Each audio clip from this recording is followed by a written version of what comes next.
una cruz en la boca de que estaban, que no podían hablar por el enojo y por la frustración que sentían las palabras del presidente, y fue algo muy impactante para ese momento.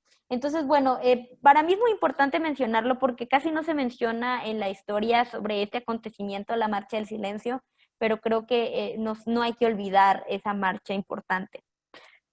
En este punto ya el ejército, ya el gobierno estaba un poco preocupados por la situación, porque estamos hablando que ya estamos a días de que empezara, a un mes más bien, a un mes de empezar las Olimpiadas. Un mes no es nada, o sea, si lo hablamos en partes de planeación, de todo lo que se conlleva unas Olimpiadas, pues un mes no es nada, simplemente iba a pasar rapidísimo el tiempo.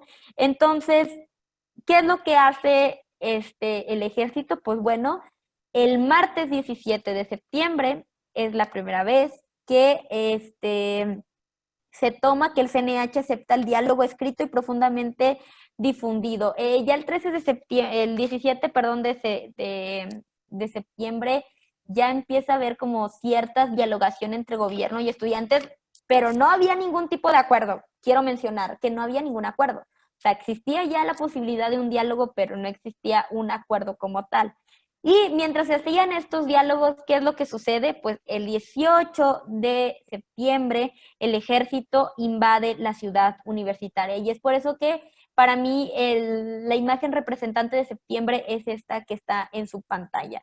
¿Por qué? Porque imagínense un día normal, un miércoles a las 5 o 6 de la tarde, tú eres un estudiante joven, estás en clases o estás en un examen importante o estás en un examen de titulación o estás estudiando o te estás preparando para las Olimpiadas y que de repente empieces a escuchar cómo el ejército llega e invade tu universidad, ha de ser simplemente,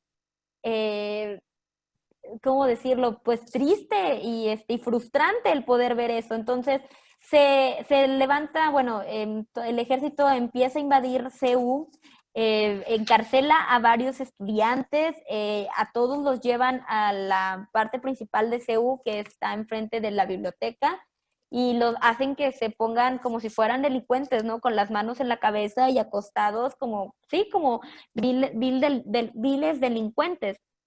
¿Y qué pasa después de eso? Los estudiantes piden que en una manera de amor hacia México que se cantara el himno nacional, porque ellos no estaban haciendo nada, sino que al contrario estaban buscando un cambio a la ciudad, perdón, a México. Entonces, bueno, ellos izan la bandera, el ejército se queda impactado, izan la bandera en forma de luto también al igual y cantan el himno nacional. Y es ahí donde empiezan las cosas cada vez a empeorar. Entonces, bueno, vamos a pasar ahora al mes más importante o al mes que debemos tocar, ¿no? Que todo el mundo conocemos, que es octubre. ¿Qué pasa en octubre?